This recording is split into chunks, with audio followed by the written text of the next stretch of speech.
नमस्कार दोस्तों, मेरा नाम है प्रवीण और आप देख रहे हैं पाविका फ्लड से इस आपको एक बार फिर से। तो आज मैं लेकर आपके लिए बहुत ही important topic again from the GATE mass transfer के क्वेश्चंस हैं। Directly focusing on drying chapter के जितने भी अभी तक गेट में केमिकल इंजीनियरिंग में पूछे गए हैं, हम उसी टॉपिक को कवर कर रहे हैं। तो अभी मैं 2019 और 20 के भी गेट ड्राइंग चैप्टर्स के सारे क्वेश्चंस लेके आ जाऊंगा, भले वो 1 मार्क्स का 2 मार्क्स का।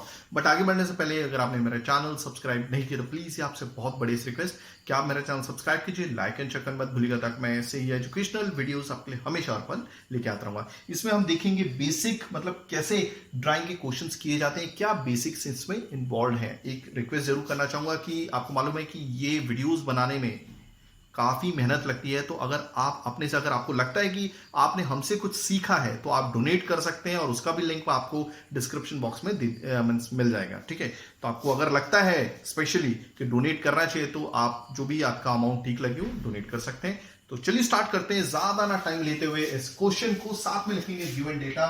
ये क्वेश्चन बहुत इंपॉर्टेंट है। अभी आपने जो क्वेश्चन देखे होंगे बहुत सिंपल सिंपल देखे होंगे। ठीक है, अब इसमें तो डायग्राम भी दिया हुआ है और अब हम डायरेक्टली फोकस करेंगे हमारे फॉलिंग रेट पीरियड के दौरान। आप देख रहे हैं ये है हमारा कांस्टेंट रेट पीरियड, ये है हमारा फॉलिंग रेट पीरियड। तो इस दौरान हमें टाइम निकालना है, तो साथ में लिखेंगे गिवन डेटा। ओके, और इस क्वेश्चन को समझेंगे अपनी नेटिव लैंग्वेज हिंदी में। साथ साथ में मैं बहुत सारे क्वेश्चंस लेके आऊंगा, मल्टीपल चॉइस क्वेश्चंस बहुत सारे। ठीक है, तो जुड़े रहिए मेरे साथ। ओके, तो चलिए पढ़ते हैं। It was asked in 2011 GATE, 2 marks का एक क्वेश्चन है, जैसे कि आप हेडिंग देख रहे हैं, GATE mass transfer drying problems. लगभग अभी हमने 6-7 तो कर ही दिए। ठीक है, a batch of 120 kg wet solid has initial moisture content of 0.2 kg water per kg dry solid. Okay, एक गीला सॉलिड है। ठीक है, जैसे साबूदाना अगर गीला हो जाता है तो गीला सॉलिड है, जिसकी खुद की क्वांटिटी कितनी है 120 kg। तो गिवन डेटा क्या दिया है, हम लिखेंगे यहां पे ये ड्राई सॉलिड नहीं है, ये है वेट सॉलिड। ठीक है, that is equal to 120 kg। Okay, आगे बढ़ते हैं। there's an initial moisture content of 0.2 kg पर केजी ड्राई सॉलिड। ओके, इसका initial moisture content dry basis पे, याद रखिएगा ये जो भी मॉइस्चर कंटेंट दिया गया है, आप देख रहे हैं डायग्राम, ये डायग्राम में जो एक्स एक्सिस है ये मॉइस्चर कंटेंट है, जिसको डिनोट करते हैं एक्स से।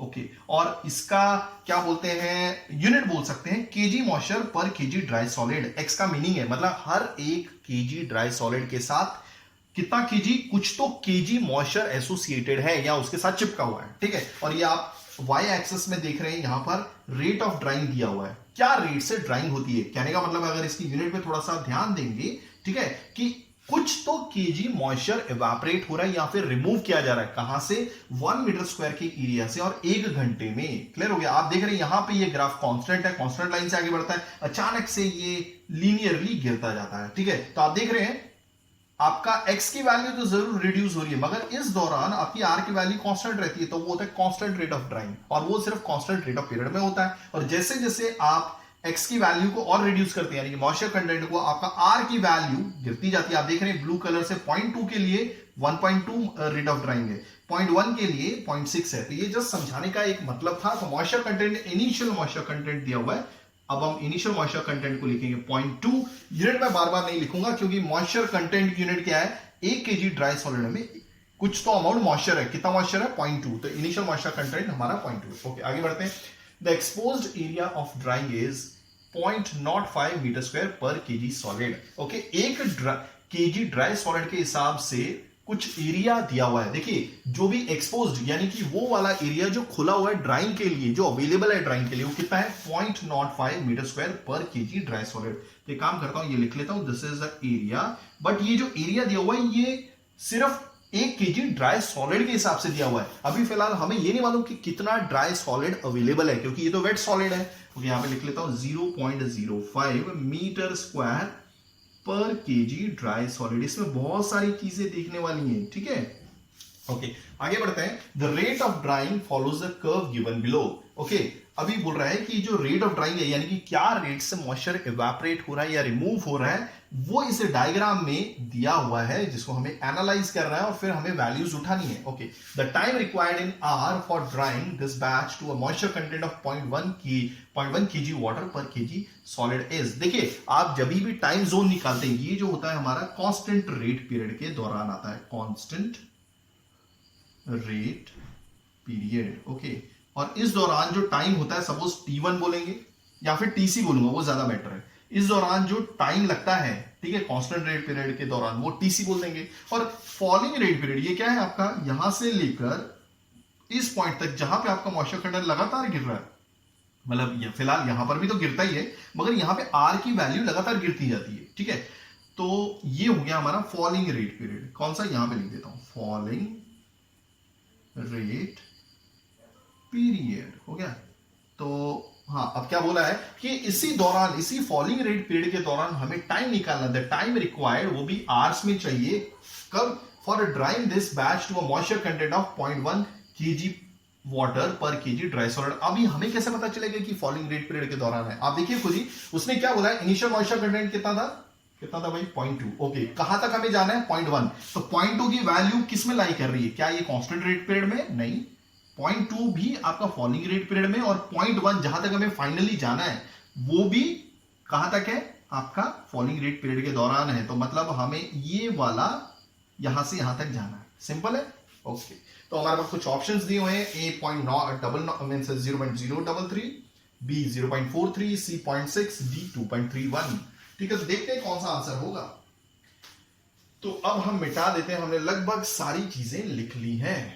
ओके, हाँ, फाइनली मैंने एक चीज नहीं लिखी यहाँ पे गिवन डेटा में। क्या नहीं लिखा, that is final moisture content, या फिर आप एक्सेप्ट भी कर सकते हैं, कोई प्रॉब्लम नहीं है। This is 0.1। Okay, unit same है। ओके, तो मैंने लगभग सारा डेटा लिख लिया। इसको मिटा देता हूं ताकि थोड़ी स्पेस अवेलेबल हो जाए। अभी मैं थोड़े टाइम बाद एक बड़ा बोर्ड भी लेके आऊंगा, ताकि काफी स्टूडेंट्स की, यानी कि रिक्वेस्ट थी कि सर बोर्ड बढ़ा लीजिए, क्योंकि काफी देर से बोर्ड काफी छोटा दिखता है आपका, ठीक है। ओके, तब आपको मालूम, देखिए एक चीज बता देता हूं, कभी फॉलिंग रेट पीरियड के दौरान जो टाइम निकालने का फॉर्मूला है, फॉलिंग रेट पीरियड, देखिए इसमें हम बहुत सारी चीजें बेसिक्स भी देखेंगे, ठीक है।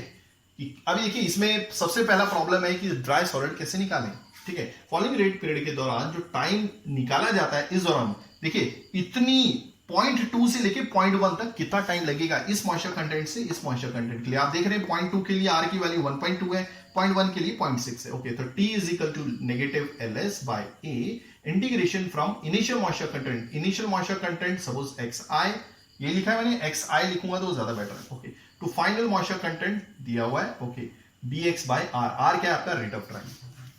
ओके, तो सबसे पहले हमें ये पता करना है कि LS क्या है, ड्राई सॉलिड। तो ड्राई सॉलिड कितने हैं, देखिए ये दिया हुआ है, कुछ तो दिया हुआ है हमें, ये दिया हुआ है, ठीक है। अब हम इस 0.2 का यूज करेंगे, ठीक है। अब इसकी यूनिट क्या है, XI, इनिशियल मॉइस्चर कंटेंट कितना, 0.2 की यूनिट कितनी, केजी मॉइस्चर पर केजी ड्राई सॉलिड, यहां पे लिखता हूं, ठीक है। इनिशियल मॉइस्चर कंटेंट कितना था, 0.2। Let me change my this one pen, ये मेरे को इजाजत नहीं देता कि मैं और यूज करूं। ओके, 0.2 केजी मॉइस्चर या वाटर बोल दीजिए, water per kg dry solid, ठीक है। क्या हम इससे एक रिलेशन जनरेट कर सकते हैं कि 1 केजी ड्राई सॉलिड में 0.2 केजी वाटर है, ठीक है। तो this is 1 kg dry solid, 1 kg dry solid में 0.2 केजी मॉइस्चर है या फिर वाटर है, लिख सकते हैं ना ऐसा। ओके, अब देखिए 1 केजी ड्राई सॉलिड में अगर 0.2 केजी है वाटर, तो दैट मींस मैं ये लिख सकता हूं, अगर मेरे को वेट सॉलिड बनाना होगा, 1 केजी को 0.2 केजी, 1 केजी ड्राई सॉलिड को के अंदर 0.2 केजी पानी डाल दीजिए ना आप खुद ही, तो कितना हो जाएगा wet solid, 1.2 kg wet solid हो गया। ये मैंने क्या किया, सिंपली इस 1 केजी ड्राई सॉलिड को उसमें 0.2 केजी पानी डाल दिया, क्या बन गया, 1.2 केजी वेट सॉलिड, दोनों को आपस में मिला दिया। ओके, 1.2 केजी में कितना वाटर है भाई, उसमें भी 0.2 केजी है, रिलेशन बन गया हमारा। अब तो बहुत आसान है। ओके, यानी कि 1.2 केजी वेट सॉलिड में 0.2 केजी वाटर है, तो 120 केजी वेट सॉलिड में कितना होगा, देखिए इस रिलेशन का, इसका यूज करके इस इनिशियल मॉइस्चर कंटेंट को हमने सबसे पहले ये लिखा, 1 केजी ड्राई सॉलिड में 0.2 केजी इसी में पानी डाल दिया। समझ में आ रहा है, क्योंकि ये रिलेशन ड्राई सॉलिड से रिलेटेड है। अभी हमें वेट सॉलिड चाहिए, क्योंकि वेट सॉलिड की क्वांटिटी दी हुई है। तो मैंने क्या किया, 1 केजी को 0.2 केजी से प्लस कर दिया, तो 1.2 केजी वेट सॉलिड में 0.2 केजी वाटर है, तो that means 120 kg wet solid में कितना होगा, 120 केजी वेट सॉलिड में कितना होगा। तो मैं क्या करूंगा, सिंपली ये कैलकुलेशन यहां पे करता हूं, तो पॉइंट, ये जो नंबर है, ठीक है, इसको भूल जाइए, इसी रिलेशन का हमने यूज किया था। तो इस नए रिलेशन से अब हम 120 केजी वेट सॉलिड में कितना पानी है वो ढूंढेंगे। तो 0.2 केजी वाटर हम यहां लिखेंगे। ओके, ये वाली क्वांटिटी जो है ये नीचे आ जाएगी, 1.2 केजी वेट सॉलिड। ओके, अब मेरे को तो लिखना यहां पर चाहिए, यहां पर काम करते हैं, यहां पे जगह नहीं तो यहां लिख देता हूं।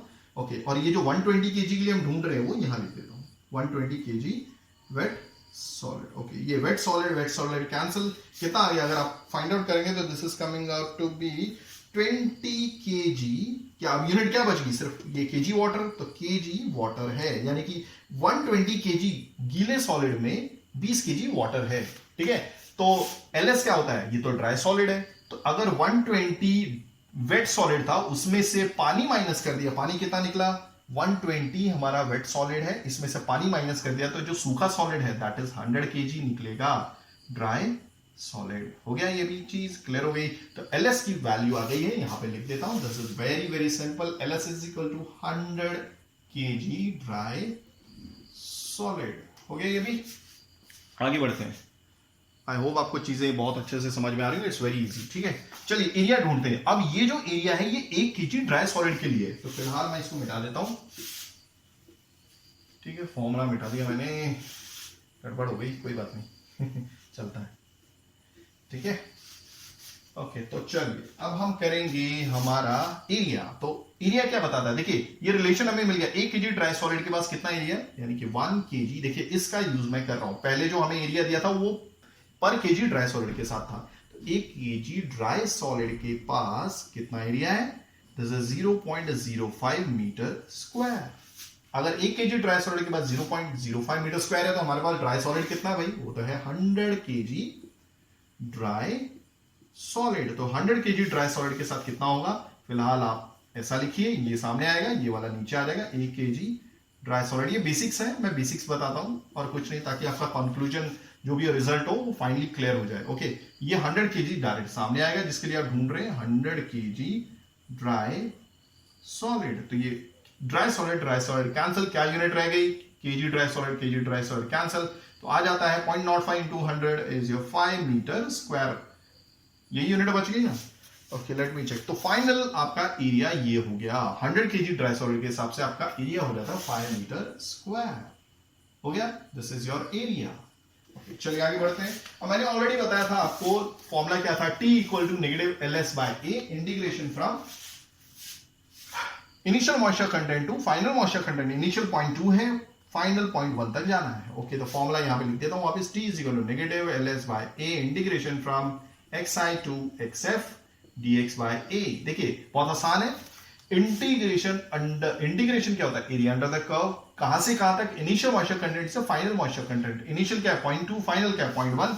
0.2 ये हमारा रहा, यानी कि इनिशियल मॉइस्चर कंटेंट यहां से यहां तक। तो एरिया अंडर द कर्व, ये जो कर्व है इसके अंडर का जो एरिया है वो आप कैलकुलेट कीजिए और इसकी जगह पे लिख दीजिए, आपका आंसर आ जाएगा। नहीं, अगर ये नहीं कर सकते तो हमारे पास एक दूसरा तरीका है। देखिए हमारे पास ग्राफ की वैल्यू दी हुई है, तो अब हम क्या करेंगे, आपको मालूम है ये स्ट्रेट लाइन है, स्ट्रेट लाइन की इक्वेशन क्या होती है, y equal to mx plus c।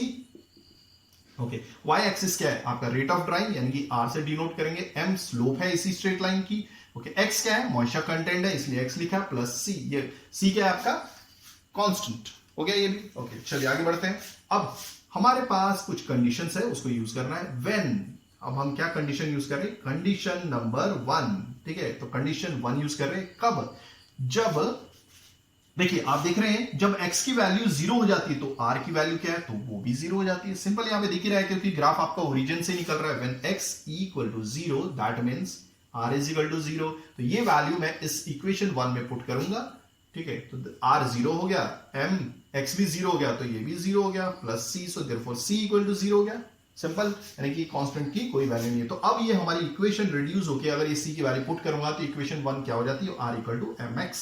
Simple. Okay, अब मैं दूसरी कंडीशन यूज करूंगा। ओके, दूसरी कंडीशन क्या बोलती है भाई, सेकंड कंडीशन आप देख रहे हैं। हाँ, एक चीज बतानी रह गई कि जहां से आपका ये जो मॉइस्चर कंटेंट, ठीक है, या फिर बोल सकते हैं कि जहां से आपकी ये क्या बोलते हैं, देखिए पहले तो लाइन सीधी आ रही थी, ये कांस्टेंट रेट पीरियड के दौरान है मॉइस्चर कंटेंट। अब अचानक से ये लाइन नीचे की तरफ गिरती है लीनियरली, जहां से गिरती है, जिस पॉइंट से गिरती है वो वाला जो मॉइस्चर कंटेंट होता है ये वाला, उसको क्या बोलते हैं, XC। ये होता है क्रिटिकल मॉइस्चर कंटेंट। मान लीजिए बम फटने वाला, ऐसा टाइप, समझ में आ रहा है। और इस दौरान आपका जो रेट ऑफ ड्राइंग है वो गिरना स्टार्ट हो जाता है, यानी कि लगातार चेंज होता है। इस दौरान आपका देखिए जब तक यहां पर भी तो आपके x में चेंज आ रहा था, मगर इस दौरान आपका रेट ऑफ ड्राइंग नहीं चेंज हुआ। तो जब आपका रेट ऑफ ड्राइंग स्टार्ट हो जाता है चेंज होना, उस इनिशियल मॉइस्चर कंटेंट को क्या बोलते हैं, जहां से उसको बोलते हैं क्रिटिकल मॉइस्चर कंटेंट। ठीक है, तो आप देखिए क्रिटिकल, जब x की वैल्यू xc होगी यानी क्रिटिकल मॉइस्चर कंटेंट, तो r की वैल्यू क्या होगी, वो तो कांस्टेंट होगी, और उस कांस्टेंट रेट ऑफ ड्राइंग को क्या बोलते हैं, rc। आप देख रहे हैं rc 1.5 के करीब है लगभग। तो मैं यहां पे लिख देता हूं when x equal to xc, that means r को लिखा जा सकता है rc। हो गया, तो मैं यहां पर इसमें पुट करता हूं, तो r बन गया rc, m को छोड़ दो, m तो स्लोप है इस लाइन की, x बन गया xc। तो देयरफॉर अगर हमें m चाहिए तो मैं क्या लिखूंगा, rc बाय xc। ओके, अब ये स्लोप क्या होती है, आपको मालूम है कोई भी लाइन की स्लोप क्या निकालनी है, rc बाय xc। हो गया ये, ओके। सो अब rc क्या है, आप देख रहे हैं rc की वैल्यू तो दी हुई है, ये क्या है, rc इज 1. ये देखिए 1.4, ये 1.6, तो दैट मींस ये वाली कितनी होगी, 1.5। हो गया, xc की वैल्यू क्या थी भाई, ये देखो जरा 0.2 और 0.3, यानी कि ये है 0.25। ओके, अगर आप निकालेंगे this is coming out to be कितना आ रहा है, 6। तो स्लोप कितना हो गया, 6। आई होप आपको चीजें समझ में आ गई, इट्स वेरी इंटरेस्टिंग। ठीक है, तो ये आ गई हमारी स्लोप, m आ गई 6। तो फिलहाल आप क्या करेंगे, आप इसमें पुट कर देंगे, तो ये r क्या हो गया आपका 6x, r is equal to 6x simply. Okay, let me change my this one. चलिए आगे बढ़ते हैं। ठीक है, तो मैं यहां पे लिख देता हूं ये भी relation, this is very very simple, r is equal to 6x। लिख सकते हैं, ये भी नहीं लिख रहा, हमेशा ऐसे ही होता है। ओके, तो चलिए इसको मिटा देते हैं, अब बहुत इजी है, तो देखिए। ठीक है, तो अब मैं इसको वापस लिखूंगा, देखो t is equal to negative ls। l क्या है, l 100 कीजिए भाई। ओके, एरिया क्या है, 5 है, 5 मीटर स्क्वायर था। इंटीग्रेशन, इनिशियल मॉइस्चर कंटेंट कहां था हमारा, 0.2 दिया हुआ है, is 0.2। Okay, final moisture content 0.1, यहां तक जाना है ना हमें। इसी के अंडर का एरिया अंडर द कर्व ढूंढना है हमें, यहाँ पे ये जो इसको मैं शेड कर रहा हूँ ये चाहिए। आप ऐसे ग्राफिकल भी निकाल सकते हैं, कैलकुलेट कर सकते हैं, नहीं तो ऐसे भी निकाल सकते हैं। ओके, तो हाँ ये सॉरी ये r लिखा हुआ है यहाँ पे, रेट ऑफ ड्राइंग। ठीक है, dx r की जगह हम क्या सब्स्टिट्यूट कर रहे हैं, 6x। अब ये खुद सोचिए जरा, एरिया अंडर द कर्व, जैसे एक मैंने मेथड बताया उस हिसाब से कर सकते हैं। ग्राफिकल इंटीग्रेशन क्या होता है, एरिया अंडर द कर्व, या फिर आप देखिए integration with respect to x चल रहा है, तो हमें r नहीं चाहिए, r को इन टर्म्स ऑफ x से रिप्लेस करना पड़ेगा। ठीक है, तो हमने क्या किया, r को x से रिप्लेस कर दिया। Okay, so therefore t is equal to negative 100, 6 को बाहर निकाल दे, कांस्टेंट है 5 इंटू 6, इंटीग्रेशन फ्रॉम, अब देखिए ये नेगेटिव साइन है, नेगेटिव साइन को पॉजिटिव कर लेते हैं, ये वाली जो लोअर लिमिट है ये ऊपर चली जाएगी, ऊपर वाली नीचे आ जाएगी, तो ये हो जाएगी, प्लस कर देता हूं इसको, ये हो गई 0.1, ये हो गया 0.2 dx बाई x। अब integration with respect to x, 1/x dx, समझ में आ रहा है, integration with integration of 1/x with respect to x क्या होता है, ln x होता है। ठीक है, so therefore t is equal to 100 by 5 6 30। Okay, तो एक काम करता हूं, इंटीग्रेशन तो मैंने कर ही लिया है तो कोई प्रॉब्लम नहीं है, तो ये आ जाएगा ln x, और ये जो आपकी जो पावर आ जाएगी 0.2 ऊपर, ये हो गई 0.1। एक बार हम क्या लेंगे, 100 डिवाइड बाय 30, दिस इज, एक बार 0.2 लेंगे, so that will be 0.2। Okay, divide by एक बार 0.1 लेंगे, okay that will be like this. अगर आप इसे कैलकुलेट करेंगे, therefore t is equal to, जो हमारा d आंसर था, this is coming out to be 2.31 hours. तो आई होप आपको चीजें बहुत अच्छे से समझ में आ गई होंगी। अगर आप ऐसी एजुकेशनल वीडियोस चाहते हैं तो please do right a comment, मैं पूरी कोशिश करूंगा टाइमिंगली वीडियोस लेके आने की। थैंक्स फॉर वॉचिंग, धन्यवाद, थैंक यू। आप ये मत सोचेगा कि मैं मैकेनिकल सब्जेक्ट या सिविल इंजीनियरिंग के सब्जेक्ट्स नहीं पढ़ाने वाला, साथ में वो भी चलाता रहूंगा। दैट इज आने वाले टाइम पे मैं heat transfer then your strength of material भी लेके आऊंगा। So don't worry, thanks for watching, धन्यवाद, थैंक यू।